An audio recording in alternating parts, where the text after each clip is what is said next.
श्री उपेंद्र राय जी से अनुरोध करेंगे कि वह आए यहाँ पोडियम पर और 2 शब्द कृपया कहें।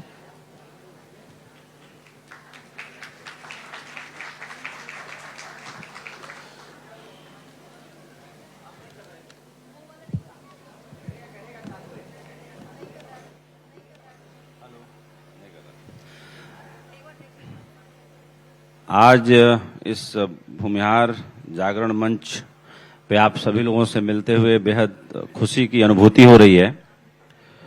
मंच पर मंचासीन मनोज सिंह जी जो अध्यक्ष हैं भूमिहार जागरण मंच के,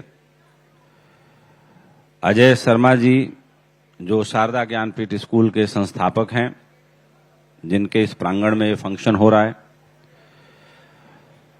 और शशिभूषण जी जिनसे सबसे पहले मेरी बात अनुपमा जी ने कराई थी। ये मेरे साथ साल 2000 में जब मैं स्टार न्यूज में काम करता था इसी बम्बई शहर में, तब से हम एक दूसरे को जानते हैं। विनीत राय सर जो आविष्कार ग्रुप बहुत ही डायनामिक बिजनेस ग्रुप है और बहुत तेजी से बढ़ रहा है, उसके संस्थापक हैं। वैसे सब कुछ यही है, लेकिन वाइस चेयरमैन मैं इनको नहीं कहूंगा, आज संस्थापक हैं उसके। तो आज कोई भाषण का दिन नहीं है। वैसे भगवान की और माँ लक्ष्मी की कृपा है कि मैं भाषण भी देता हूं तो पिन ड्रॉप साइलेंट हो जाते हैं हालों में, वो कभी बाद में। आज खुशी का दिन ये है कि बम्बई शहर में जब मैं 1999 में आया था, तब मैं इस शहर में किसी को नहीं जानता था, बिल्कुल तन्हा अकेला। सिर्फ एक आदमी को जानता था और मैं मुंबई सेंट्रल उतरा 6 दिसंबर 99 को। आज संवाद का दिन है, इसलिए थोड़ी बातें अपने बारे में बता दूं। और उस सज्जन से भी मेरी मुलाकात लखनऊ में हो गई थी, तो उन्होंने अपना नंबर दे दिया था और वो नंबर मुझे याद था तब से। तो मैंने उनको फोन किया ऐसे ही, तो उन्होंने बोला कि हाँ हाँ मुझे बिल्कुल याद है, आइए आइए। तो आयकर भवन में मरीन लाइन्स है, कमरा नंबर 271 में वो DGSND का ऑफिस होता था, उसमें राजभाषा अधिकारी होते थे वो। तो ऑन हो गया है, यस।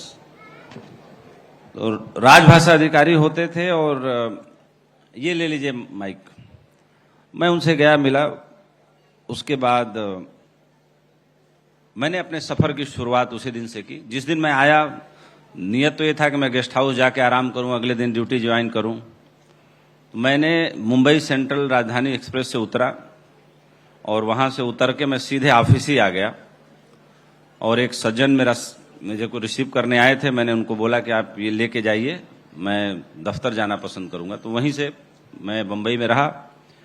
और श्रवण कुमार सर बैठे हुए हैं मंच पर, ये मेरे बड़े भाई की तरह हैं और हमारे इनके बीच एक रिश्ता ऐसा है जो जिसको कहते हैं अनोखी रात। वो मुंबई की बाढ़ में हम दोनों फंस गए थे, तब ये बम्बई नया नया आए ही थे और वर्ली में किसी गेस्ट हाउस में प्रवास कर रहे थे। तो बहुत देर तक तो हम लोग ऐसे वैसे रहे। फिर जब हार गए, सारी गाड़ियां बंद हो गई, ट्रेन बंद हो गई, मोबाइल भी बंद हो गए, तो इन्होंने कहा आप चलिए ले दे के जो मेरा कमरा है वहीं बैठते हैं। पूरी रात हम, ये एक हमारे मित्र हैं, जनरल सेक्रेटरी हैं जनता दल यूनाइटेड नीतीश कुमार जी वाली पार्टी के हर्षवर्धन जी, और एक और आपके जूनियर बैच के अफसर हैं 1994 बैच के संजय त्रिपाठी जी। हम ये 4 आदमी साथ थे और इनके एक ही कमरे में हमने रात बिताई और अगले दिन भी जाने का कोई उपाय नहीं। फिर हम लोग माहिम तक, जहां तक हिंदुजा हॉस्पिटल, वहां तक आप हमारा साथ देने के लिए आए। उसके बाद हम लोगों ने इनको वापस किया। मैंने कहा कि अब यहाँ का सफर हमें करने दीजिए। तो मैं तो बड़ा कॉन्फिडेंट था, मैं अच्छा तैराक हूं, I am a good swimmer. तो क्योंकि गंगा किनारे गांव है हमारा शेरपुर, तो बचपन में जब 3 साल का था तब से मैं तैरना सीख गया। लेकिन बाकी लोग उतने अच्छे तैराक नहीं थे। तो एक सज्जन का परिवार सी प्रिंसेस होटल में रुका हुआ था, क्योंकि वो बम्बई में आप ही के मेहमान थे। तो सी प्रिंसेस तक तो उनको सही सलामत छोड़ा। फिर हम बचे 2।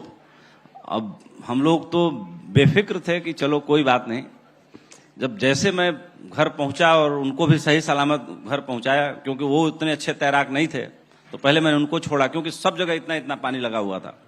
फिर जब सबको छोड़ छाड़ के मैं अपने घर पहुंचा, तो मेरी पत्नी मुझे लिपट के बहुत जोर जोर से रोने लगी। हमने कहा क्या हुआ भाई? बोले कि क्या पूछते हो, क्या हुआ? टीवी पे देखो, मेन होल में ये बह गया, ये मर गया, ये देख देख के मेरा दिल बैठा जा रहा है। हमने कहा चलिए अच्छा हुआ, मैं सही सलामत आ तो गया। तो बंबई में हम लोगों ने ऐसे भी दिन देखे हैं, बम ब्लास्ट भी देखा है और परिवार को डरते भी देखा है और हिम्मत बढ़ा के उसी लोकल ट्रेन में हम फिर से ऑफिस जाने की हिम्मत जुटा के खुद को सफर करते भी देखा है और जिंदगी कैसे धीरे धीरे आगे बढ़ती गई। मुझे याद है जब इसी शहर में मैंने अपना पहला घर खरीदा था नवंबर 2003 में, तो आप ही के सर्विस के किसी आदमी के रिकमेंडेशन पे कुछ दिन उस घर में मुझे रहने के लिए मिला था। तो स्टार न्यूज नया नया चैनल खुल रहा था, तो उसमें सईद अंसारी, मैं, रजनीश दर्शन, हमारे एक साथी हैं जो पहले एनडीटीवी में थे, आज कहाँ काम कर रहे हैं नहीं पता है, लेकिन स्मृतियां होती हैं। तो हम लोग खाना वाना खा के हाल में गद्दा बिछा के जमीन पे सोते थे और हमने सोचा कि यार कभी इतना हम लोग कमा पाएंगे कि फ्लैट खरीद पाएंगे। तब उस फ्लैट की कीमत 34 लाख रुपए थी और ईश्वर की ऐसी कृपा हुई कि मैंने वो फ्लैट 10 महीने बाद ही खरीद लिया। तो ऐसे ऐसे आश्चर्यजनक काम भी हुए, ऊपर वाले की कृपा भी हुई, अच्छे लोग भी मिले। कुछ लोग कहते हैं कि दुनिया आजकल बहुत खराब हो गई, मैं इसके उल्टा कहता हूं, इतनी अच्छी दुनिया कभी बनी नहीं इस पृथ्वी पर। जैसे जैसे समय बीतता जाएगा वैसे वैसे दुनिया और अच्छी होती जाएगी और जितने बुरे लोग या बुरे कर्म थे वो राम राज्य में भी थे। राम राज्य में भी अगर रामायण आप पढ़िए तो चोरों के बारे में जिक्र है, छलियों के बारे में भी जिक्र है, खराब औरतों के बारे में भी जिक्र है, अच्छी औरतों के बारे में भी जिक्र है, हर तरह की चीजों के बारे में जिक्र है। यहां तक कि उस टाइम समाज इतना खराब था कि एक एग्जाम्पल मैं आपको बताऊं कि जब विश्वामित्र राम को लेके जा रहे हैं तो राम की उम्र 14-15 जो रामचरितमानस और वाल्मीकि रामायण में लिखी गई है, वो गुरुकुल से आए ही थे। उसके बाद विश्वामित्र जी आ गए उनको लेने के लिए। तो दो सवाल मुझे बहुत प्रभावित करते हैं। एक तो जब विश्वामित्र जी राम को लेके जा रहे थे तो राम ने पूछा कि गुरुदेव ये पहाड़ जैसी चीजें दिख रही हैं लेकिन ये पहाड़ हैं नहीं, ये क्या है? तो विश्वामित्र जी ने कहा कि राम, ये मेरे जैसे ऋषि मुनियों को इतनी तादाद में मारा गया है कि उसके अस्थि पंजरों पर मिट्टी जमा होकर थोड़ी बहुत घास निकल आई है, इसलिए सीधे सीधे तुम्हें मारे गए लोगों के अस्थि पंजर हड्डियां नहीं दिख रही हैं, लेकिन राक्षसों ने इस तादाद में लोगों को मारा है। तो आप सोचिए, कल्पना करिए कि कितना दुर्दांत समाज रहा होगा उस समय का। कम से कम हिटलर के बाद इस पृथ्वी पर कोई ऐसा नहीं मिलता जो उस तरह का नरसंहार कराए और उतनी तादाद में लोग मारे जाएं। कम से कम मैं मानता हूं कि द्वितीय विश्व युद्ध के बाद पृथ्वी पर तृतीय विश्व युद्ध नहीं हुआ और होगा भी नहीं, क्योंकि मानवता ज्यादा संवेदनशील हुई है। और एक बात और जो रामायण से ही मुझे अच्छी लगती है कि जब विश्वामित्र जी लेने गए राम को तो दशरथ ने कहा कि मैंने देवासुर संग्राम लड़ा है और लड़ने मुझे भी आता है, दो सुकुमार बालकों को लेके क्यों जा रहे हो? ऋषिवर, बड़ी मुश्किल से मुझे पुत्र मिले हैं। तो विश्वामित्र से दशरथ जी डरते भी थे कि कहीं श्राप उराप न दे दे, नाराज न हो जाएं। और डरते डरते दशरथ जी ने पूछा कि गुरुदेव, आप तो स्वयं साक्षात ईश्वर के बराबर हैं, इस तीनों लोकों में कौन है जो आपके सामने खड़ा हो? आपने तो देवताओं से नाराज होकर स्वर्ग की रचना कर दी, त्रिशंकु को सशरीर स्वर्ग भेज दिया। ऐसा क्या है दो बालकों में जिनको आप ले जाना चाहते हैं? ध्यान दीजिएगा इस बात को, विश्वामित्र के उत्तर को। विश्वामित्र जी ने कहा कि देखो, जो शिक्षा मैं इनको दे के तैयार करूंगा और लड़ने के लिए राक्षसों के सामने ले जाऊंगा, उससे तुम चिंतित ना हो। लड़ मैं भी सकता हूं, लेकिन अब मैं बहुत वृद्ध हो चुका हूं। लड़ने के लिए जवान खून चाहिए, तरुणाई चाहिए, अलग स्फूर्ति, ऊर्जा और चेतना चाहिए, जो अब मेरे अंदर धीरे धीरे क्षीण हो रही है। और इस पृथ्वी पर राम और लक्ष्मण से ज्यादा योग्य कोई बालक नहीं है जिनको मैं अपनी सारी ऊर्जा दे दूं, सारा ज्ञान दे दूं, सारे अस्त्र शस्त्र के ज्ञान से परिचित करा दूं। ये तुम्हारे दोनों बालक विशेष है, इस कारण रोको मत, अब जाने दो। दशरथ जी ने बड़ा भारी मन से राम और लक्ष्मण को जाने दिया।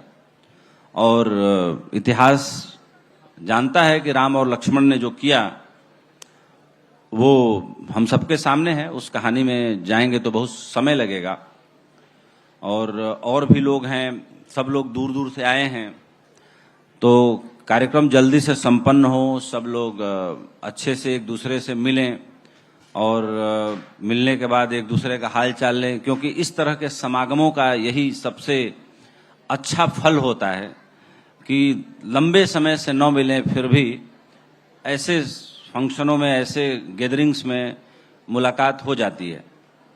और मैं अपने को गौरवशाली मानता हूं कि जिस समाज को बहुत भारत देश में प्रखर बुद्धि का माना जाता है, मैं उस समाज का रिप्रेजेंटेशन करता हूं। जगह जगह मुझे जाने का मौका मिलता है।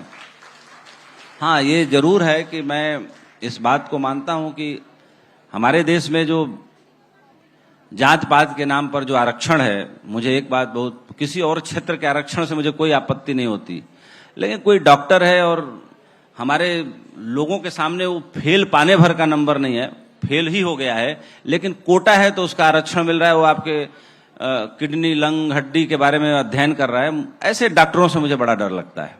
कम से कम इन विषयों में आरक्षण नहीं होना चाहिए, मेरा भी ये मानना है।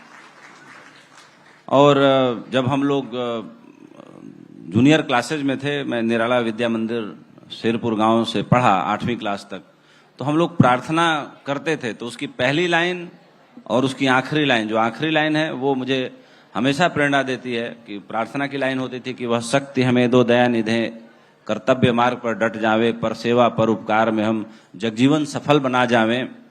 और उसकी आखिरी लाइन थी कि जिस देश जाति में जन्म लिया बलिदान उसी पर हो जावें। तो कई बार कहते वक्त ऐसा लगता है कि देश जाति, इसका ये मतलब नहीं है कि सिर्फ जाति, मतलब समाज की पहली इकाई परिवार होता है। और कहा जाता है कि जो अपने परिवार का नहीं होता, अपने भाई का नहीं होता, अपने माँ बाप का नहीं होता, वो किसी का नहीं होता। तो इससे संदेश है कि जिस इकाई में हम पैदा हुए, उस इकाई से, गांव से, परिवार से बड़ा गांव, गांव से बड़ा नगर, नगर से बड़ा महानगर, महानगर से बड़ा राज्य, राज्य से बड़ा देश, तो सब एक दूसरे से जुड़े हुए हैं। तो इसका ये मतलब है कि जहां जैसी जरूरत पड़े, वो न्यूनतम है कि जिस देश जाति में, देश उच्चतम है और न्यूनतम है जाति। छोटा उदाहरण जाति है और उच्चतम उदाहरण देश है। तो दोनों बातों को कवि कहता है कि जिस देश जाति में जन्म लिए बलिदान उसी पर हो जावे।